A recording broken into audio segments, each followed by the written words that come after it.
For most New Zealanders, there's nothing more comforting than grasping a bulging bag of fish and chips to the chest on the Friday walk home. It's literally heartwarming. But right now, the fish and potato industries are facing financial strain since the restaurants and takeaway shops closed as part of the bid to contain Covid-19. They are pinning their hopes on a drop in alert levels after 4 weeks. But there's confusion about what the rules for takeaways will be when the country comes out of level 4 lockdown. Hamish Cardwell reports. It's a cherished tradition, the Friday night fish and chip run. But right now, the industries behind the weekly treat are taking a battering. New Zealand produces 500 million kilograms of potatoes each year, and half that ends up as frozen chips, with the vast majority being sold to takeaway shops and restaurants. The head of Potatoes New Zealand, Chris Claridge, says people making do by whipping up their greasies at home has increased its supermarket sales. But that's nowhere near enough. That hasn't made up for a drop in demand from the hospitality sector and the food service sector, which has essentially gone to zero. Mr Claridge says without the chip shops and restaurants, growers will have to cut back planting, which could hurt the industry long term. Right now, it's unclear what the rules are for fish and chip shops when it comes to reopening under the level 3 restrictions. Mr Claridge says he wants the chippers back in action as soon as the alert level drops. Because that allows people, at least from home, to get access to hot chips in your suburban local fish and chip shop. It's local, it's easy walking distance, they can take orders by phone. It's having those sorts of outlets available for the industry is crucial for our long-term function. The $1.8 billion a year seafood export industry has taken a massive hit with disruptions to international trade. Seafood NZ's Chief Executive Jeremy Helson says demand for seafood here has dropped significantly as well. I can't put a figure on it at this stage, but it's certainly pretty significant. Obviously, a lot of fish wholesalers that sell direct to the public have been hit by this. You know, fish and chips and, of course, the restaurant trade. Seafood being more of your premium protein, a lot of that goes into food service. So a lot of that demand has eased off domestically as well. Lulu and her husband own Islington Fish and Chips in Christchurch. She says thankfully their rent is cheap and it's just the two of them working the shop, so they'll be able to weather the shutdown. Pretty enjoy the time for have a rest. But she says the larger stores with more staff might not make it through. We had a friend and he got quite lots people work for him. It's going to be very hard for him. The Restaurant Association Chief Executive Marissa Boudoir says in a statement they expect 1 in 5 hospitality businesses will close permanently because of the coronavirus pandemic, with half likely to be wiped out in the tourist hotspots. Ms Boudoir says her understanding is that takeaway outlets can operate under level 3, but that talks are underway with officials about what exactly the rules will be for the hospitality sector when the country moves out of level 4 lockdown. For Checkpoint, ko Hamish Cardwell tēnei. Nothing quite says it's the end of the week like hot chips. Sigh.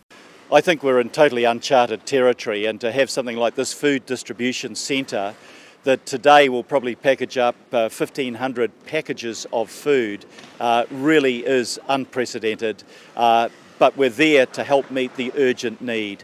We're all in this crisis together, and we certainly don't want to see parents that can't afford to put food on the table for their kids, and that's what this is about. And we're finding people, a woman that said to us the other day, look, I really feel bad about this. I've never had to ask for help before.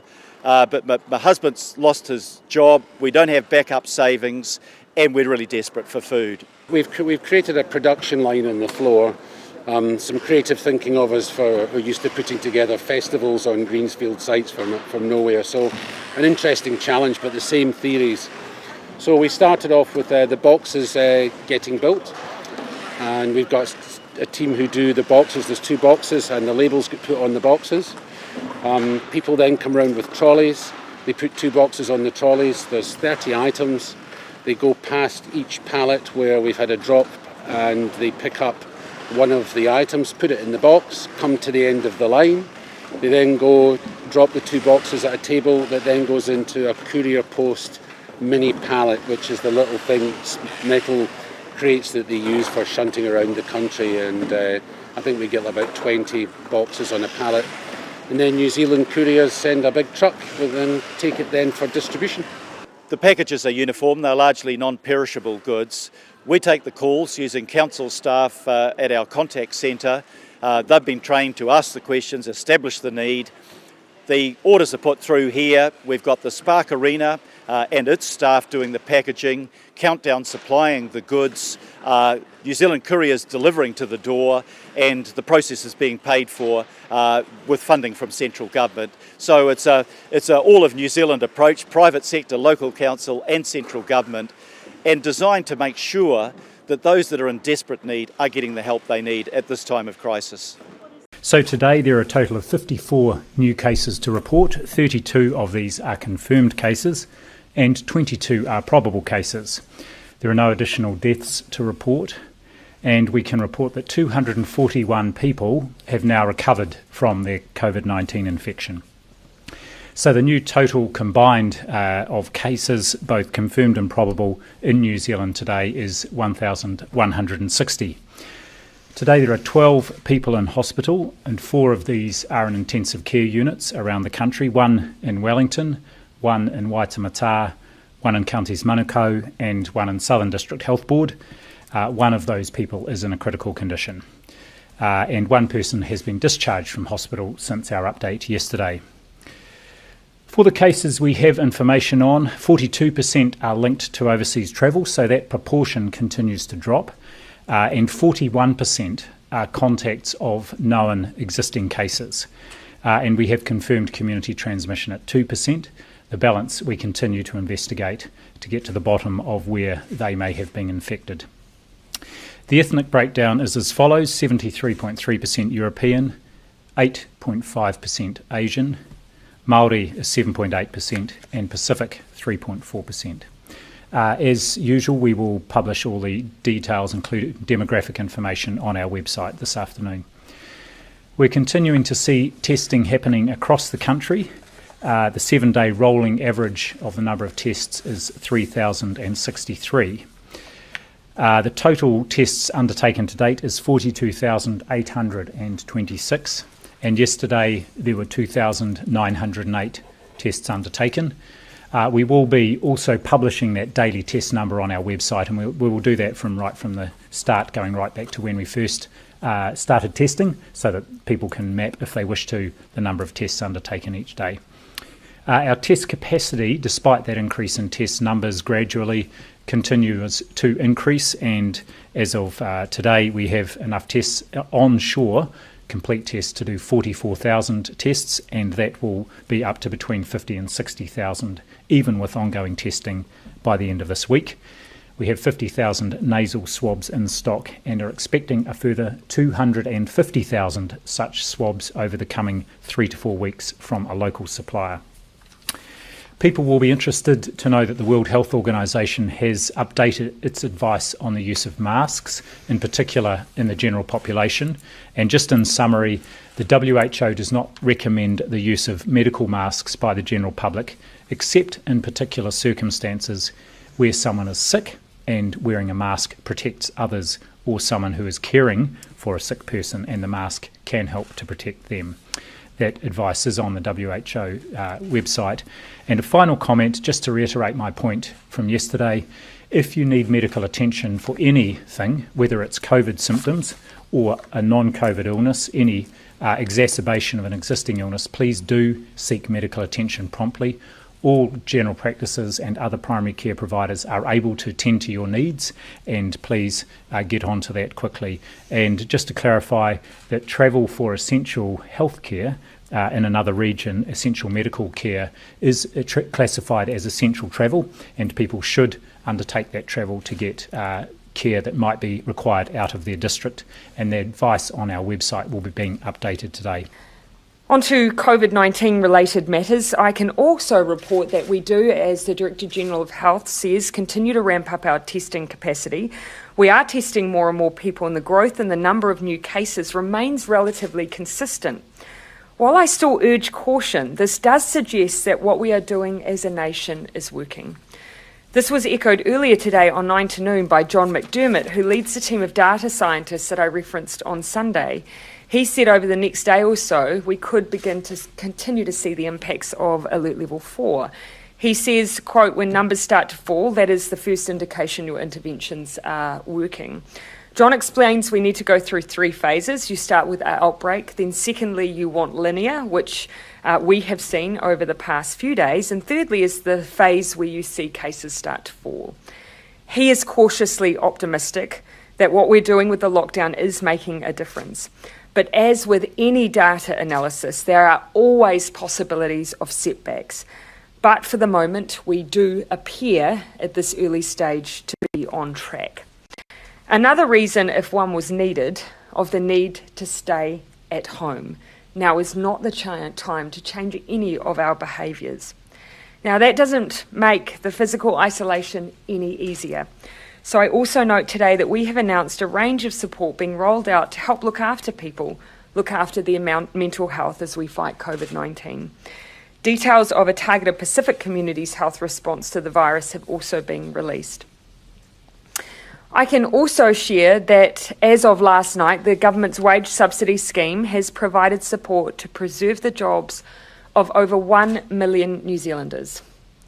The latest numbers show that over 435,000 applications have been made, almost 10,000 yesterday alone, and that has seen over 6.6 billion paid out to help retain 1,073,120 workers. Finally, the Foreign Minister has just announced that New Zealand will enter into transit arrangements with a range of countries to make it easier for each other's citizens to get home. As you know, a major barrier to New Zealanders getting back here at the moment is the transit restrictions imposed by many other countries. And we, in turn, are also receiving an increasing number of requests from foreign governments to allow their nationals to transit through Auckland. I note that while this is a welcome development, and regardless of the countries involved, we will maintain strict criteria in determining the basis on which people can transit through New Zealand in order to protect public health and meet our level 4 requirements. That includes that any transiting passengers absolutely remain airside. Lastly, I do want to acknowledge the news this morning that Prime Minister Boris Johnson is currently in intensive care. Upon learning the Prime Minister had tested positive for COVID-19 some days ago now, I sent a message to him to pass on New Zealand's best wishes. He replied to that message and said that his thoughts were also, quote, with all our friends in New Zealand. This more than ever is a time when every nation is connected, and I know we'll want everyone in the UK, especially the Prime Minister, to know that we are thinking of them. This is COVID-19 Pacific Update for Tuesday, the 7th of April. There are now 199 cases in 7 locations across the Pacific. Guam heads the pack with 4 deaths and 113 cases, not including the 155 plus sailors from the USS Theodore Roosevelt, which is in port, who've tested positive. Next is Tahiti on 41, New Caledonia 18, Fiji 14, Northern Marianas, which is 6 cases and 1 death. Rapa Nui or Easter Island is still at 5, and Papua New Guinea now has 2 cases, although one is a foreign worker who's been returned back to Australia. So it's bad news for Papua New Guinea's East New Britain province, where a second case, a 40-year-old woman, has tested positive. She's already in isolation. The Prime Minister, James Marape, told the nation a team will move into the woman's village and start testing for COVID-19. Other measures include East New Britain being locked down for the next 21 days with no travel by sea, land or air. However, travel between the capital, Port Moresby, and 4 other centres which have been closed until today under a state of emergency will reopen. Inlay looters have targeted Asian shops, blaming them for the COVID-19. However, police brought it under control. Guam is continuing to fight the coronavirus spread with limited success. Amongst the 113 cases are 6 children who have tested positive, including a 1-year-old. Guam only has 250 beds at its main hospital, but projections say it will need 6,000 by June until transmissions halve. While Vanuatu remains COVID-19 free, it's now grappling with a huge national disaster as it continues to be hammered by Category 5 Cyclone Harold. Communication has been lost in some of the central islands, which the monster storm has passed over. Fiji's confirmed another 2 people have tested positive, bringing its total to 14 cases. The lockdown in Lautoka was lifted this morning, although some pockets will remain. 10,000 Fijians in that Lautoka area have had their temperatures screened by a fever testing team. Suva remains in lockdown. The French government has contracted Tahiti Nui to run an air link between it and French Polynesia, where there's 41 cases. It will bring in around 25 tonnes of medical supplies and will be used to evacuate patients back to France. The Cook Islands is providing up to $400 a week per person for those trapped in New Zealand and are unable to get back home. Back in Rarotonga, renewed effort is being put into the agriculture industry to look after food security needs over the coming months. The government will pay for tractor use to cultivate land up to half an acre and will provide free seedlings. Our next COVID-19 Pacific update will be tomorrow, Wednesday, the 8th of April. Stay safe. As you will have heard, last night David Clark advised me that he drove his family to the beach for a walk in the early stages of the lockdown. He also offered me his resignation. I want to share with you what I shared with him. Under normal circumstances, I would sack the minister. What he did was wrong, and there are no excuses. But my priority above all else is our collective fight against COVID-19. That requires leadership amongst our DHBs. It requires a good understanding of workforce issues. It requires an intimate knowledge of the strengths and weaknesses of our health system, which we have been working so hard to rebuild. And of course, it requires knowledge of the complex nature of this global pandemic and what it means here in New Zealand. Simply put, I determined that we cannot afford massive disruption in the health sector or to our response, because David Clark continues to possess what we require as our health minister to take on COVID-19. For that reason and that reason alone, Dr. Clark will maintain his role. But he broke the rules and he does need to pay a price. So while he maintains his health portfolio, I have stripped him of his role as Associate Finance Minister and demoted him to the bottom of our cabinet rankings. His Associate Finance Minister delegations revert to the Minister of Finance, with the exception of where they relate to budget oversight of Minister Robertson's other portfolios. They will go to Minister Parker. These changes are effective immediately. David Clark is under no illusions that I expect better, and so does New Zealand.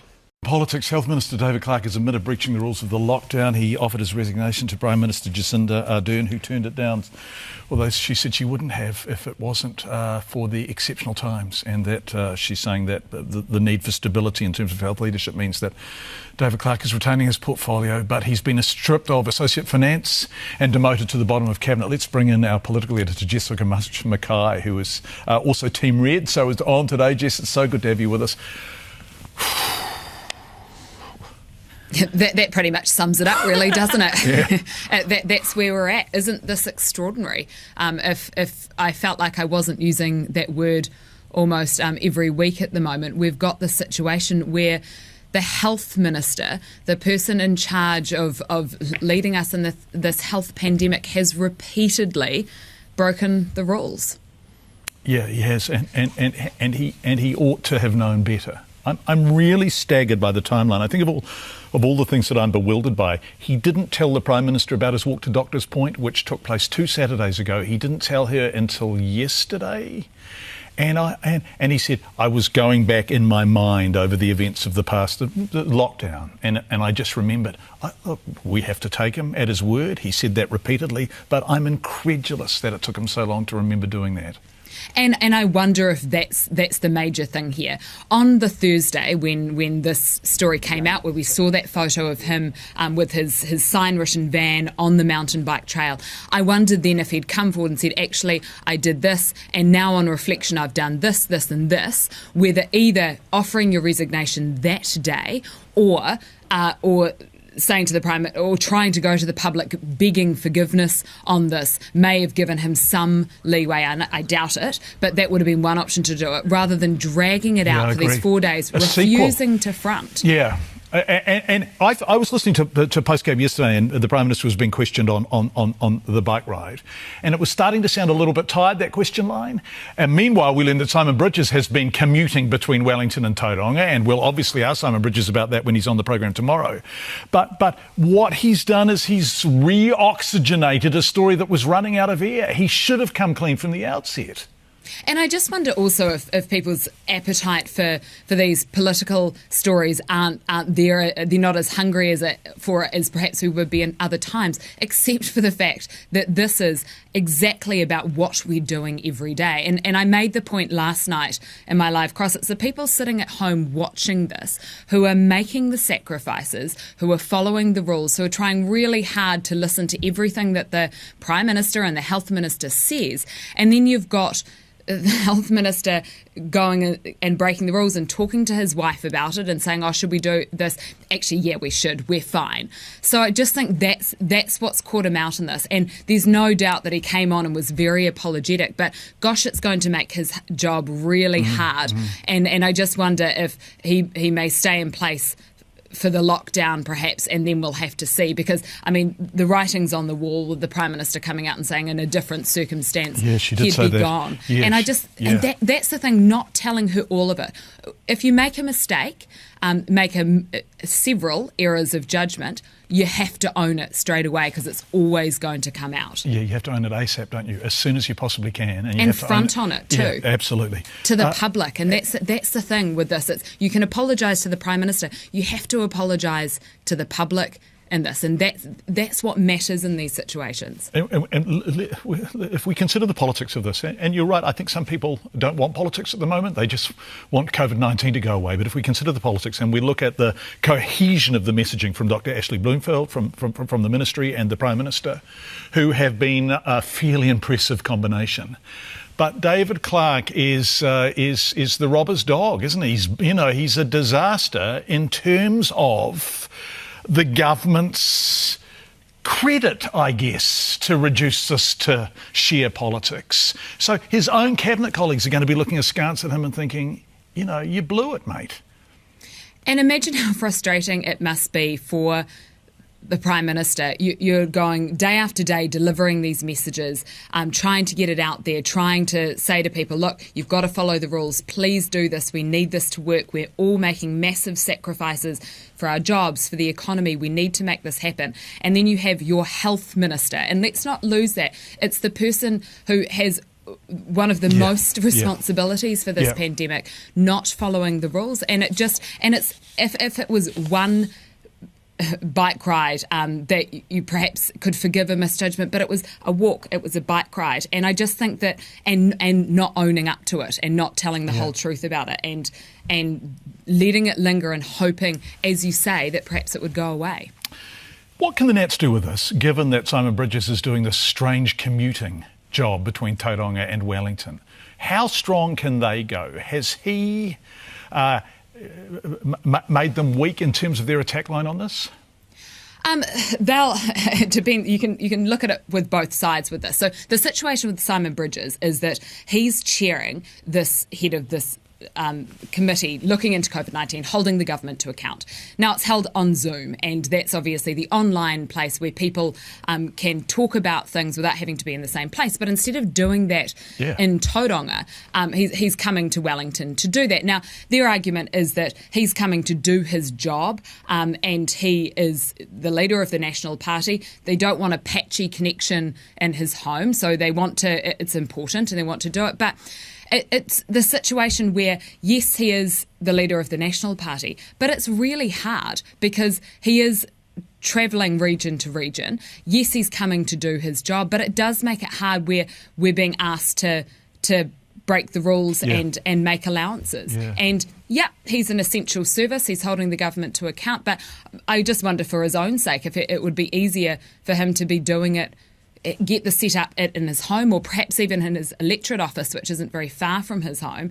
That might make life easier for him and for others as well. Perhaps get some staff members should have been relocated to Tauranga. So it does make it hard for this, but I don't think it takes away from the fact that the health minister in this situation has flouted the rules, and I'm sure they'll climb into that.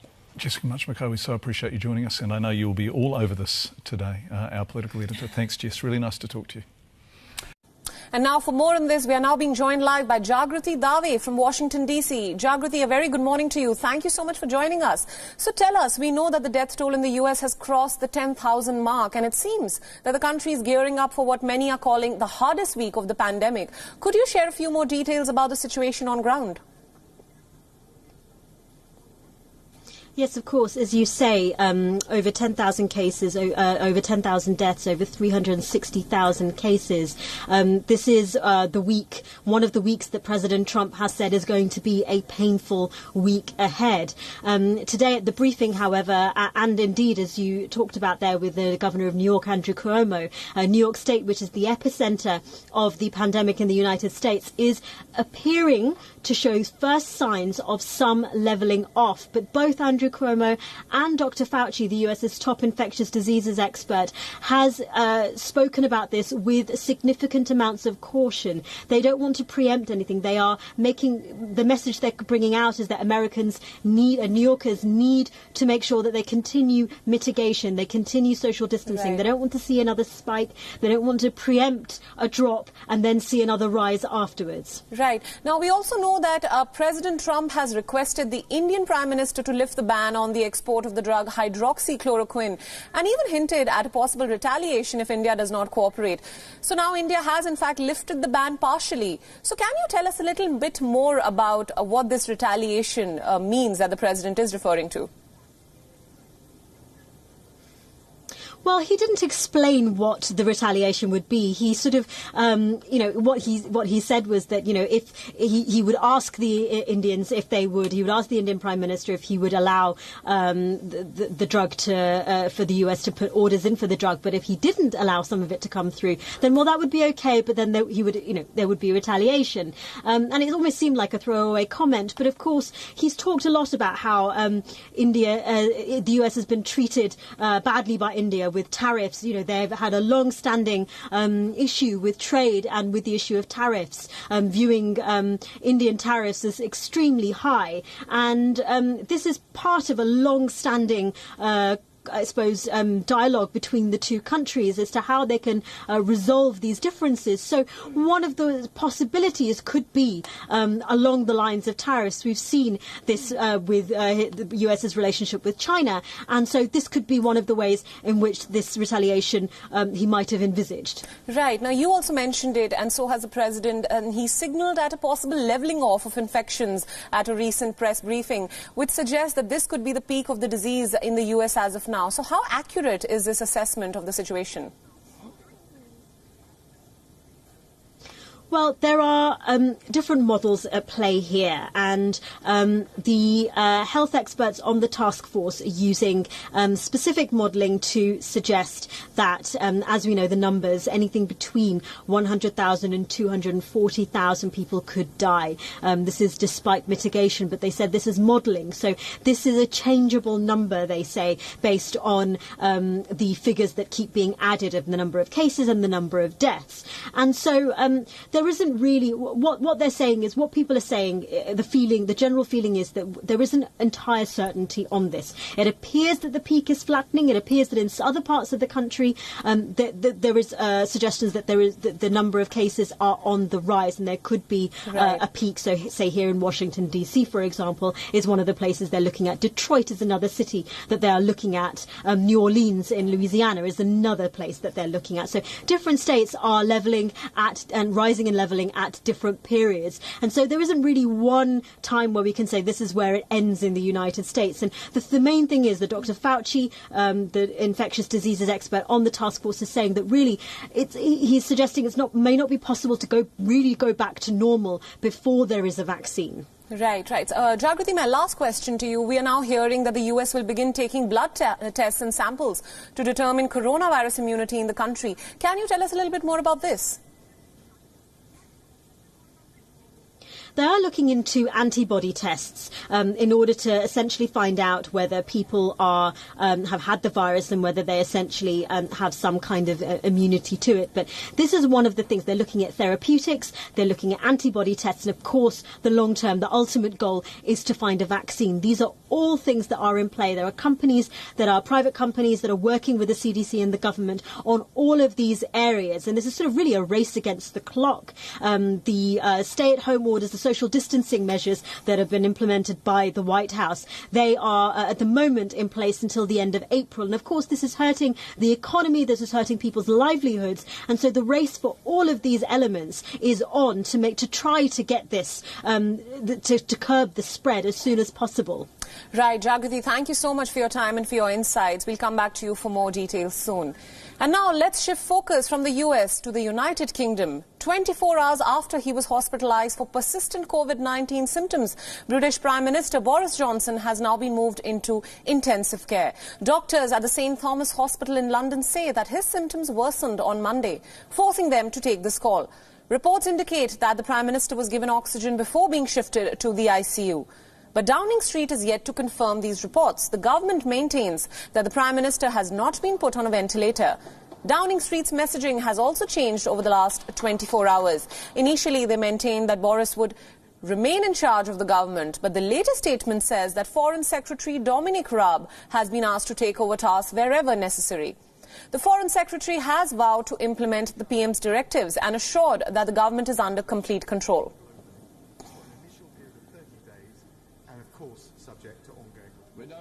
There's an incredibly strong team spirit behind the Prime Minister and making sure that we get all of the plans that the Prime Minister has instructed us to deliver to get them implemented as soon as possible. And that's the way we'll bring the whole country through the coronavirus challenge that we face right now.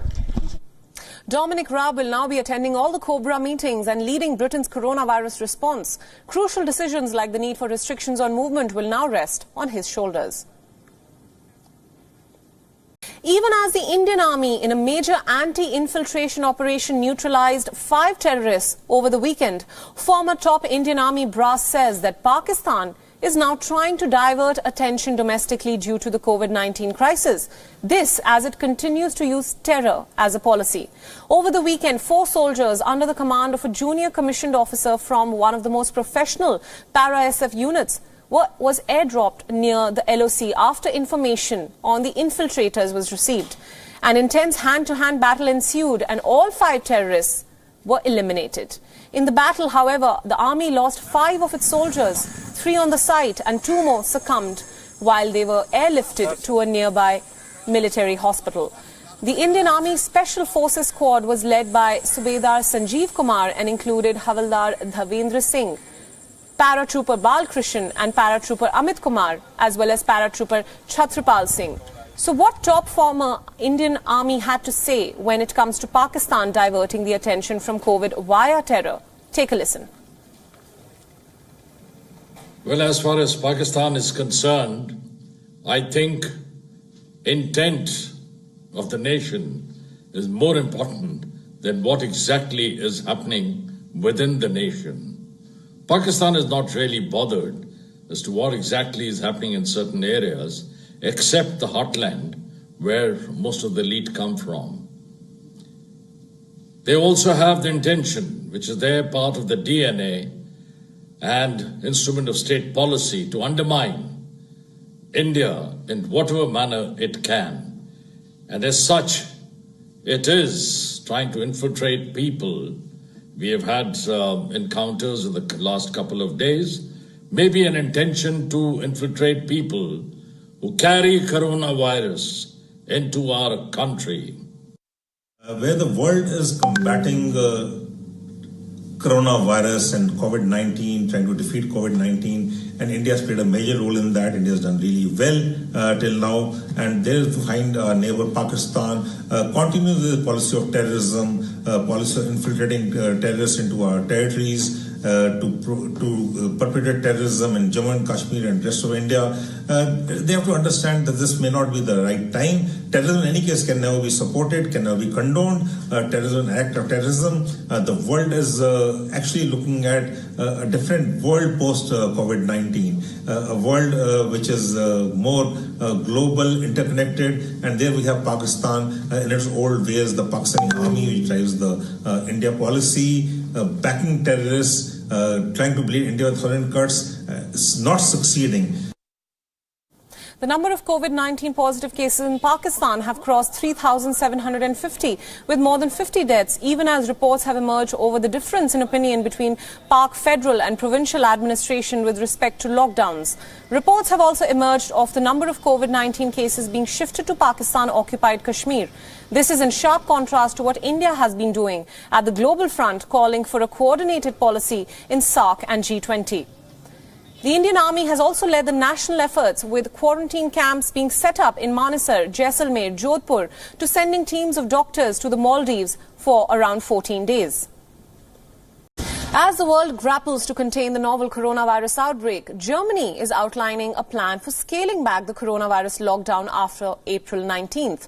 German lawmakers have drawn up a list of important steps to be undertaken so that life returns to normal in Europe's largest country. Germany has more than 100,000 infected cases and nearly 1,600 deaths. The nation has been under a complete lockdown since 22nd March, and with the prolonged lockdown, it is certain that Germany will slip into recession. The policymakers have come up with a list of mandatory steps that have to be followed. Once the lockdown is relaxed, there are mechanisms in place that will help in tracking more than 80% of people with whom an infected person came in contact with in the last 24 hours or so. The infected and their contacts will be quarantined. Mask wearing in public will be made mandatory. Meanwhile, the schools and the shops will be opened, with stern social distancing measures in place, while all the large gatherings and parties stand prohibited, with limits on gatherings and rapid tracing of infections. It remains to be seen if Germany will be able to ensure a phased return to normalcy.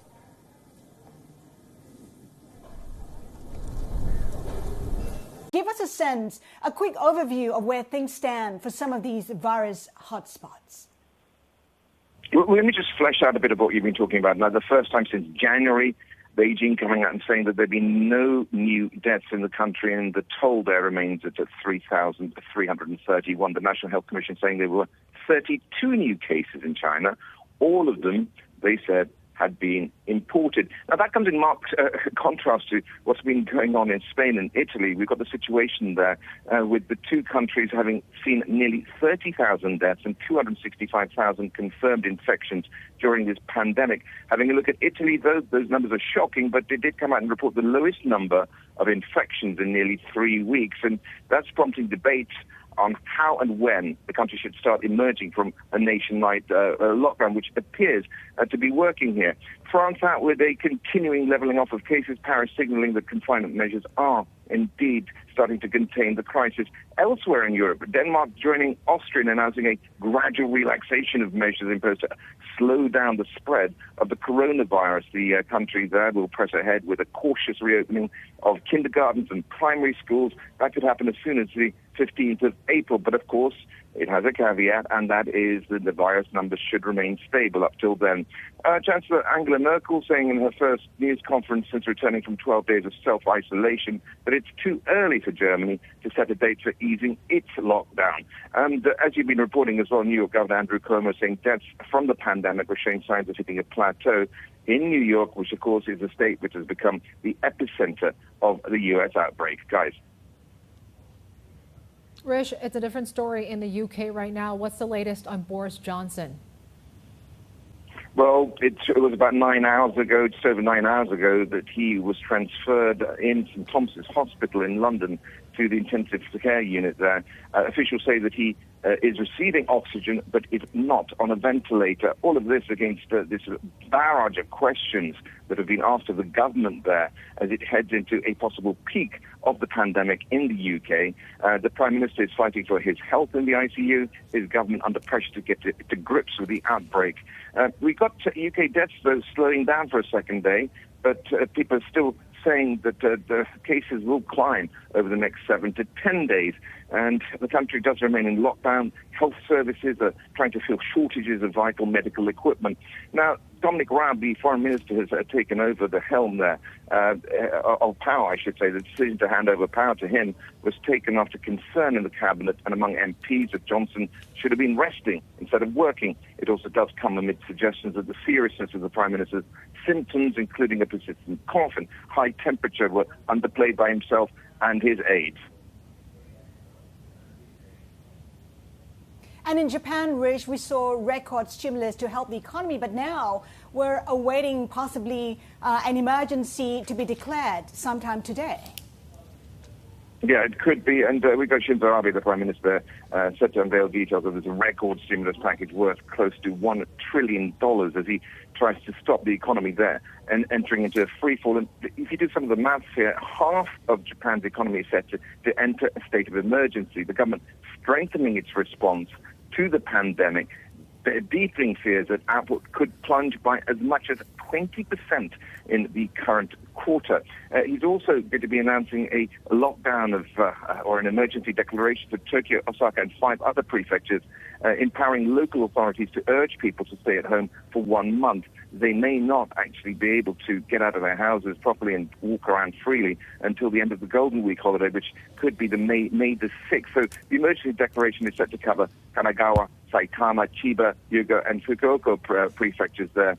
And currently that's all done to empower local governments to try to contain the spread of the virus that, of course, causes COVID-19. And, of course, one of those measures would be forcing residents to stay at home. There are now calls to sue China for giving the world this coronavirus that has killed 70,000 people so far and absolutely paralysed the world economy. And China does have questions to answer. They're not just the questions I've raised several times before, like why did China wait weeks to tell the world about this new virus? Why did it punish local scientists who did try to warn us? And now there's something else. The general theory is that this virus comes from a species of bat jumping over to humans, and that it all started in the seafood market at Wuhan, where wild animals are also kept and killed. But that theory is now looking very shaky. For a start, a scholar from the South China University of Technology recently published a paper saying, wait a minute, according to municipal reports and testimonies from 31 residents and 28 visitors, the bat was never a food source in Wuhan and was not sold in that market. In fact, the Lancet study confirmed that the first person to get sick had no connection with the market at all, although many, of course, later did. Now, this scholar, who used to be a postdoctoral research fellow at Harvard Medical School, no fool, said maybe the virus came accidentally from researchers in Wuhan who'd been working on bat viruses. He said one such researcher at a nearby laboratory, just 300 metres from the market, reported that he'd been splashed with bat blood and urine while researching coronaviruses, although not necessarily this COVID-19, we don't know. And he was quarantined for 14 days. But this scholar who wrote about all this has since told the Wall Street Journal he's withdrawn his paper because he had no direct proofs. But you can imagine what pressure China might have put him under to shut up. And there's more. That bat researcher who got splashed is virologist Qian Zhanghua, who works at the Wuhan Centre for Disease Control near the market and has collected bats for virus research. Now, promotional video on him suggests that it sometimes involved poor protection. But there is also another virus laboratory a bit further away from the market, which also worked on bat viruses. Now, this government laboratory even advertised twice last year, and I'm showing you a Google translation, for people to come work on new bat and rodent viruses it had discovered.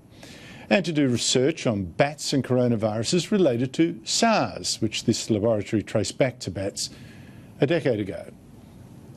I should make clear that this research is most likely about preventing illness, not causing it. And when the news broke out that Wuhan suddenly had a strange new virus erupting there, the head of this government laboratory in Wuhan, Xi Zhengli, was called in to investigate. The Scientific American reports, if coronaviruses were the culprit, she remembers thinking, could they have come from our lab? Well, later she posted on WeChat, I swear with my life, the virus has nothing to do with the lab. And I have no reason to say she's wrong. Unfortunately, I also have no reason to say she's right.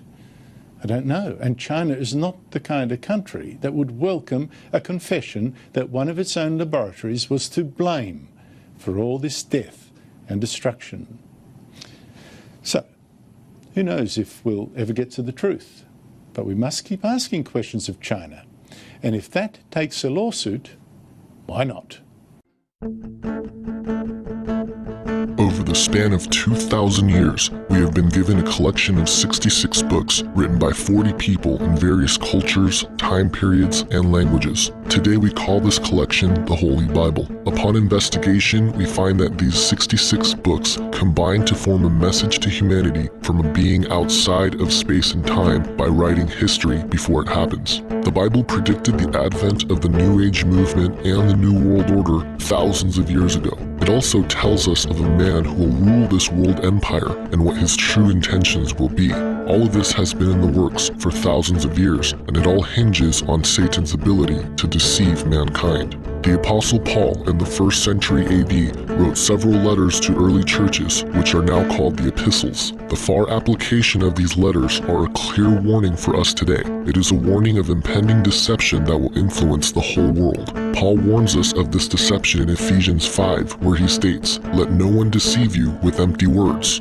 Then in his first letter to the Corinthians, he again tells us, "Do not deceive yourselves. If any one of you thinks he is wise by the standards of this age, he should become a fool so that he may become wise." In a letter to the Romans, he describes those who willingly live in lies when he writes, "Their throats are open graves, their tongues practice deceit, the poison of vipers is on their lips. For such people are not serving our Lord Christ, but their own appetites. By smooth talk and flattery, they deceive the minds of naive people." In a letter to Timothy, Paul clearly describes the world we see today when he writes, "The Spirit clearly says that in later times some will abandon the faith and follow deceiving spirits and things taught by demons." In the second letter to the Thessalonians, Paul describes the New World Order and the Antichrist when he wrote, "Don't let anyone deceive you in any way, for that day will not come until the rebellion occurs and the man of lawlessness is revealed, the man doomed to destruction. Don't you remember that when I was with you, I used to tell you these things, and now you know what is holding him back, so that he may be revealed at the proper time. For the secret power of lawlessness is already at work, but the one who now holds it back will continue to do so till he is taken out of the way. And then the lawless one will be revealed, whom the Lord Jesus will overthrow with the breath of his mouth and destroy by the splendor of his coming. The coming of the lawless one will be in accordance with the work of Satan, displayed in all kinds of counterfeit miracles, signs, and wonders, and in every sort of evil that deceives those who are perishing. They are perishing because they refused to love the truth and so be saved. For this reason, God sends them a powerful delusion so that they will believe the lie, and so that all will be condemned who have not believed the truth but have delighted in wickedness." The Apostle John, while in prison on the island of Patmos, had a vision of the end times and the deceiving entities that will walk the earth, stating, "And the great dragon was cast out, the ancient serpent who is called Devil and Satan. He who deceives the whole habitable world. He was cast out into the earth, and his angels were cast out with him. He deceives my own people who dwell on the earth because of the signs he was granted to do in front of the beast, saying to those who dwell on the earth that they should make an image of the beast who had the sword wound and lived." Jesus Christ himself gave his discourse of the end times when he stated clear warnings of the signs of the end. Watch out that no one deceives you, for many will come in my name, claiming I am the Christ, and will deceive many. You will hear of wars and rumors of wars, but see to it that you are not alarmed. Such things must happen, but the end is still to come. Nations will rise against nation, and kingdom against kingdom. There will be famines and earthquakes in various places. All these are the beginning of the birth pains. Then you will be handed over to be persecuted and put to death, and you will be hated by all nations because of me. At that time, many will turn away from the faith and will betray and hate each other, and many false prophets will appear and deceive many people. Because of the increase of wickedness, the love of most will grow cold, for then there will be great distress, unequaled from the beginning of the world until now, and never to be equaled again. If those days had not been cut short, no one would survive, but for the sake of the elect, those days will be shortened. At that time, if anyone says to you, look, here is the Christ, or there he is, do not believe it, for false Christs and false prophets will appear and perform great signs and miracles to deceive even the elect, if that were possible. See, I have told you ahead of time. Jesus Christ died for the sins of all mankind. That means he died for the New Agers, the Freemasons, those in the Illuminati, the world elite, the Luciferians, the Satanists, and even me and you. God himself, taking on humanity, has given mankind a free gift of salvation and of true spiritual freedom. Now we all have a choice. We can live in darkness, allowing evil to enter our lives and unwillingly support the work of Satan and his fallen angels. Or we can let Jesus into our hearts and be spiritually saved forever. There are no prerequisites, rituals, or tests for accepting this gift of salvation. All one needs to do is ask honestly for Jesus to come into their heart. Remember these truths. God loves you, God cares about you, God wants nothing more than to know you personally and save you. Sin separates people from each other and God. Jesus died for your sins and rose again. You can receive Jesus now and know God's love right at this very moment. I pray for you all and hope the truth will indeed set you free. Thanks for your time.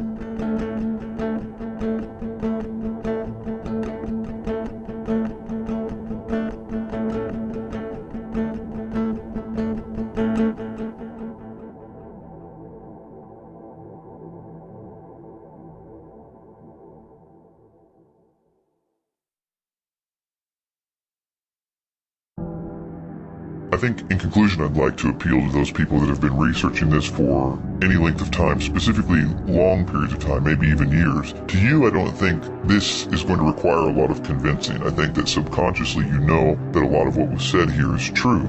I think that you have seen over the years a lot of conclusions about what the New World Order is and what their motives are. And I know that you know that it doesn't really explain all the loose ends and tie them all up. I think that you know, after kicking down so many doors in New World Order research and seeing those that truly expose the New World Order, this theme, that it is in fact theistic Satanism behind those doors. I know that you've seen that. You've seen that they are high-level occultists that really run this show and that are in the shadows. And that even those front men at the very tops are only front men, and that the real movers and shakers are those that hold very dedicated beliefs about the worship of Satan. So we even have this idea that somehow doesn't apply. We have a phrase that we'll say, which is, it doesn't matter what you believe, the fact is that they believe it, which sort of means, yeah, sure, they're all occultists at the top, but it doesn't really matter. They're just sort of deluded.